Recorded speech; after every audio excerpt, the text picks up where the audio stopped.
Now let us have a look at the form of business organisation. तो सबसे पहले बात करें regarding the sole proprietary concern. तो सोल प्रोप्राइटर के केस में जो बिजनेस है या फिर जो भी कमर्शियल एक्टिविटीज की जा रही हैं वो एक सिंगल पर्सन के द्वारा की जाती है, एंड फर्दर जो प्रॉफिट भी अर्न किया जाता है वो भी एक ही पर्सन के द्वारा अर्न किया जाता है। एंड अगर कोई लॉसेज रहते हैं, लायबिलिटीज रहते हैं ऑर्गेनाइजेशन के ऊपर, तो वो अकेला पर्सन ही यहां पर लायबल भी रहता है। तो छोटे यूनिट्स के लिए इस तरह का जो फॉर्म ऑफ ऑर्गेनाइजेशन है काफी वो सूटेबल है। तो यहां पर जो बिजनेस की कॉम्प्लेक्सिटीज होती हैं वो काफी कम होती हैं, एंड यहां पर काफी आसान रहता है, इकोनॉमिकल रहता है ऑपरेट करना, एंड गवर्नमेंट की भी जो ज्यादा रेगुलेशंस हैं वो इस तरह के यूनिट्स के ऊपर लागू नहीं होती हैं। डिसएडवांटेज इसका सबसे बड़ा ये है कि ये सिर्फ तभी एग्जिस्ट करेगा यूनिट जब प्रोप्राइटर एग्जिस्ट कर रहा है, एंड जो इसकी कैपेसिटी है फंड्स को रेज करने की वो फर्दर डिपेंड करती है ऑन द इंडिविजुअल नेटवर्थ। यानी कि जो एंटरप्रेन्योर है उसकी जो नेटवर्थ होगी उसी के हिसाब से आप पैसा उठा सकते हैं। कंपनी की तरफ से आप पब्लिक से पैसा यहां पर नहीं उठा सकते हैं। एंड अगर यहां पर टैक्सेशन के एंगल से देखें तो जो इनकम रहती है इंडिविजुअल की, that is not distinguished from the income of the industry. यानी कि जो इंडस्ट्री सेटअप की गई है इंडिविजुअल के द्वारा प्रोप्राइटर कंसर्न के अंडर, वहां पर जो इनकम आ रही है प्लस इंडिविजुअल की अगर कोई और इनकम है तो that would be counted as the same as a per the taxation angle. Okay, and जो लायबिलिटी रहती है इस तरह के केस में हमेशा ही यहां पर अनलिमिटेड लायबिलिटी रहती है। अगर केवाईसी गाइडलाइंस यानी कि नो योर कस्टमर की गाइडलाइंस के हिसाब से देखें तो डॉक्यूमेंट्री एविडेंस, एक तो उसके पर्सनल जो प्रूफ हो गए वो हो गए, रजिस्ट्रेशन नंबर हो गया, चाहे वो शॉप एंड एस्टैब्लिशमेंट एक्ट के अंडर है, चाहे वैट रजिस्ट्रेशन है, चाहे जीएसटी रजिस्ट्रेशन है। तो इस तरह के जो रजिस्ट्रेशन हैं ये डिफरेंट एविडेंसेस रहते हैं, डॉक्यूमेंट्री एविडेंसेस रहते हैं इस चीज को इंश्योर करने के लिए कि जो प्रोप्राइटरशिप फर्म है वो एक्चुअली एग्जिस्ट कर रही है। एंड जब भी लोन डॉक्यूमेंट्स इस तरह के कंसर्न के द्वारा एग्जीक्यूट किए जाते हैं तो एग्जीक्यूशन के समय पर जो प्रोप्राइटर होगा वो प्रोप्राइटर की कैपेसिटी में एज वेल एज इंडिविजुअल की कैपेसिटी में जैसे भी प्रैक्टिसेस चल रही हैं उसके हिसाब से वो साइन करेगा। तो पार्टनरशिप अकाउंट के केस में क्या रहता है, जहां पर जो नंबर ऑफ पार्टनर्स है वो दो से ज्यादा है, दो या दो से ज्यादा है, वहां पर पार्टनरशिप अकाउंट जो है वो एग्जिस्टेंस में रहता है। जो मैक्सिमम नंबर ऑफ पार्टनर्स रह सकते हैं that is 10 in case of the banking company, अगर बैंकिंग यहां पर बिजनेस चला रहे हैं, और अगर और कोई बिजनेस है तो उसके केस में जो नंबर ऑफ पार्टनर्स है डेट कैन बी 100। ठीक है, this is prescribed as per the Companies Act 2013। तो हर एक पार्टनर जो रहता है वो ओनर होता है एंटरप्राइज का, एंड ऐसा जो रिलेशनशिप माना जाता है एंटरप्राइज के साथ जो ऑफिशियल रिटन डॉक्यूमेंट होता है that is a partnership deed. तो पार्टनरशिप डीड ही है जो डिसाइड करती है कि कौन कौन से पर्सन इसमें पार्टनर हैं, फर्दर वो एक्टिव पार्टनर हैं या स्लिपिंग पार्टनर हैं, एंड फर्दर उनकी प्रॉफिट शेयरिंग किस बेस पर रहेगी, उनका कितना कैपिटल है। ठीक है, तो सब ये चीजें किसमें लिखी रहती हैं, पार्टनरशिप डीड में लिखी रहती हैं। तो ये क्या है, पार्टनरशिप अकाउंट जो है ये एक business legal business entity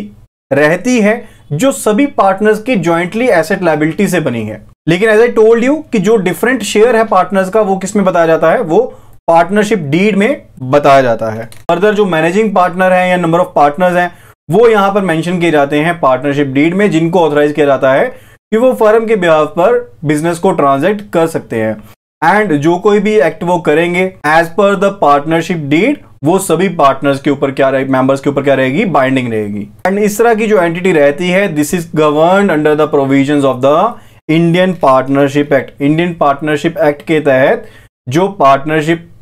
firm है वो एग्जिस्ट करती है, एंड ये डिजायरेबल रहता है कि जो पार्टनरशिप डीड है इसको रजिस्टर करवाया जाए रजिस्ट्रार और फर्म्स में, या फिर और कोई जहां पर ऑथराइज अथॉरिटी है जिसे ऑथराइज किया गया है वहां पर इस तरह की जो पार्टनरशिप डीड है उसे रजिस्टर करवाया जाए। टैक्सेशनल अगर स्ट्रक्चर देखें यहां पर तो काफी रीजनेबल है। जब भी अपने टैक्सेबल इनकम जो है पार्टनरशिप कंसर्न की कैलकुलेट करनी है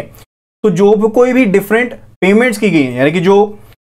पार्टनर्स को सैलरी के तौर पर, बोनस के तौर पर, कमीशन के तौर पर, रेम्युनरेशन के बेस पर, या फिर जो कैपिटल के ऊपर इंटरेस्ट है उसके बेस पर जो पैसे दिए गए हैं उनको यहां पर अलाउड एक्सपेंसेस माना गया है। ठीक है, लेकिन जो पेमेंट्स यहां पर पार्टनर्स को की जाती हैं वो पार्टनर्स के बेस पर इंडिविजुअली उनको टैक्सेशन के दायरे में लेकर आ जाता है। लाइकवाइज यहां पर अगर एबीसी पार्टनरशिप फर्म है, ठीक है, तो एबीसी में से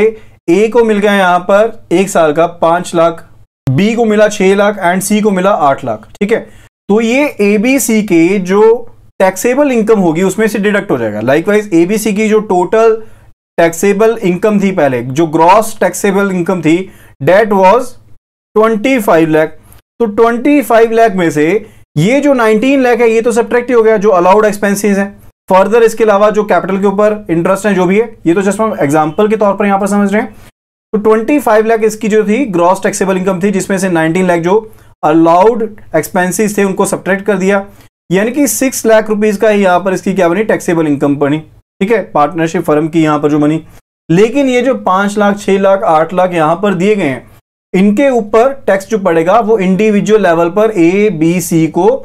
जो भी स्लैब्स इनके ऊपर एप्लीकेबल होंगे उसके हिसाब से इनको पे करना पड़ेगा। ठीक है, लेकिन इस तरह की जो स्टेटस वाली फर्म रहती है, ऑर्गेनाइजेशन रहती है, इसका भी कोई बेटर लीगल स्टेटस नहीं है प्रोप्राइटर कंसर्न से। क्यों? क्योंकि यहां पर भी अगर कोई पार्टनर जो है उसकी डेथ हो जाती है या फिर उसे रिटायर कर दिया जाता है फर्म से, यानी कि वो फर्म को किसी कारण से छोड़ देता है, ठीक है, तो उसके कारण भी जो फर्म है ये डिसॉल्व हो जाती है, and that is called the reconstitution of the firm. उसे हम क्या कहते हैं? रिकॉन्स्टिट्यूशन ऑफ द फर्म कहते हैं। ठीक है, इसका मतलब है कि जो एग्जिस्टिंग अकाउंट चल रहा होगा बैंक के पास उसे बंद करना पड़ेगा, नया जो अकाउंट है वो बैंक में दोबारा से खोलना पड़ेगा, फर्दर जो भी लिमिट सैंक्शन की गई थी उनको दोबारा से एग्जामिन करना पड़ेगा, एंड दोबारा से उसके बेस पर ड्यू डिलिजेंस को करते हुए कि जो नए पार्टनर्स हैं उनको देखते हुए, एंड फर्दर जो यहां पर जो फर्म रिकॉन्स्टिट्यूट की गई है उसकी लायबिलिटीज को देखते हुए, यहां पर उसके एसेट लायबिलिटीज को देखते हुए फिर से वहां पर लिमिट बनाई जाएगी। यानी कि पूरी तरह से आप ये समझ लीजिए एक नई फर्म स्टार्ट होगी अगर कोई भी पर्सन की डेथ होती है या फिर कोई पर्सन रिटायर होता है। लेकिन यहां पर एक चीज समझने वाली है कि कोई भी रिस्ट्रिक्शन नहीं है बोरोइंग पावर्स के ऊपर पार्टनरशिप फर्म की, एंड एडवांस फैसिलिटी लेने के लिए फर्म का रजिस्टर होना जो है वो जरूरी नहीं है। लेकिन बैंक्स के लिए गाइडलाइन रहती है कि वो कोशिश करें अगर फर्म रजिस्टर है तो ज्यादा बेटर है, एंड साथ में एक कंडीशन हमेशा रहती है कि कोई भी जो पार्टनर है वो दिवालिया या फिर वो पागल नहीं होना चाहिए, लुनेटिक नहीं होना चाहिए, एंड कोई एक पार्टनरशिप फर्म जो है वो दूसरी पार्टनरशिप फर्म में पार्टनर नहीं बन सकती है। कंपनी जो है वो एक पार्टनरशिप फर्म में पार्टनर बन सकती है, लेकिन एक पार्टनरशिप फर्म दूसरी पार्टनरशिप फर्म में पार्टनर नहीं बन सकती। एंड फर्दर जो सेक्शन 32 है इंडियन पार्टनरशिप एक्ट 1932 का, ये कहता है कि जो माइनर है वो पार्टनरशिप फर्म में बेनिफिट्स लेने के लिए तो उसको एडमिट किया जा सकता है, लेकिन अगर कोई भी लॉस होगा तो उसके लिए वो जिम्मेदार नहीं होगा। यानी कि अगर सभी पार्टनर्स का कंसेंट है, सभी पार्टनर्स चाहते हैं कि किसी माइनर को ऐड करना है, तो प्रॉफिट पर्पसेस के लिए उसे ऐड किया जा सकता है, यानी कि प्रॉफिट वो ले सकता है, लेकिन अगर कोई लॉस रहेगा तो उसके लिए उसकी लायबिलिटी नहीं बनेगी। फर्दर जैसे ही वो अपनी मेजॉरिटी को अटेन करेगा, ठीक है, लाइकवाइज कोई माइनर पार्टनर यहां पर फर्म में ऐड किया गया, लेकिन जैसे ही उसने मेजॉरिटी को अटेन किया तो उसके बाद जैसे ही उसे पता लगा कि उसे बेनिफिट मिल रहे हैं, यहां से फर्म से बेनिफिट मिल रहे हैं, या फिर मेजॉरिटी अटेन करने के 6 महीने के बीच में जो भी डेट बाद में होगी, इनमें से कौन कौन सी डेट, एक तो हो गया मेजॉरिटी अटेन करने के 6 महीने के बाद तक, दूसरी तारीख होगी जब उसे पता लगा है कि वो पार्टनरशिप फर्म के उसको बेनिफिट मिल रहे हैं। ठीक है, जो भी तारीख बाद में होगी उसके हिसाब से जो माइनर अब मेजर हुआ है उसके बाद ऑप्शन रहेगी कि वो अपनी जो लायबिलिटी है या तो उसे पीछे हट सकता है एज अ पार्टनर। ठीक है, यानी कि जैसे हम बात करते हैं एबीसी यहां पर फर्म है, एंड इसमें यहां पर डी जो है वो एक माइनर को एडमिट किया गया है। ठीक है, तो जैसे ही ये मेजर होगा तो यहां पर मेजर होने के 6 महीने बाद तक, या फिर जब इसे पता लगेगा कि इसे बेनिफिट मिल रहे हैं एबीसी फर्म से, उस तारीख तक जो भी डेट लेटर होगी उसके हिसाब से इसके पास 2 ऑप्शंस रहेंगी। यहां तो यहां पर जो माइनर है ये कह सकता है कि मैंने फर्दर जो बेनिफिट्स हैं एबीसी के नहीं लेने।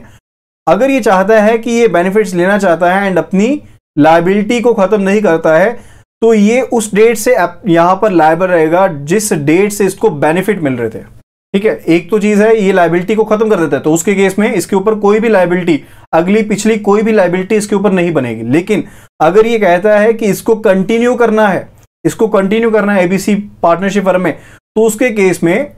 जिस तारीख से he was admitted for the benefits, यानी कि जब से उसे बेनिफिट मिल रहे थे पार्टनरशिप फर्म में, चाहे वो उस टाइम पर माइनर ही क्यों नहीं था, उस टाइम से लेकर अब तक जितने भी यहां पर एक्ट हुए हैं फर्म के बतौर, उसमें वो लायबल रहेगा। तो यही कारण है कि अगर जो माइनर है उसको यहां पर फुल फ्लेज पार्टनर नहीं माना जाएगा, यानी कि जब कोई पर्सन एज माइनर एडमिटेड है पार्टनरशिप फर्म में फॉर द बेनिफिट पर्पसेस, तो वहां पर उसे फुल फ्लेज पार्टनर नहीं माना जाता है। एंड ना ही उसके गार्डियन के सिग्नेचर किसी सिक्योरिटी डॉक्यूमेंट के ऊपर लिए जा सकते हैं। तो अगर एबीसी फर्म में डी को एडमिट किया गया है for the profit purposes, D को जी जो कि एक माइनर है, इसको यहां पर एडमिट किया गया है for the profit purposes, and ABC firm यहां पर अगर लोन लेने के लिए जाती है तो यहां पर किसी भी तरह के डॉक्यूमेंट्स के ऊपर डी के साइन नहीं होंगे, डी के साइन नहीं होंगे या डी के गार्डियन के साइन नहीं होंगे।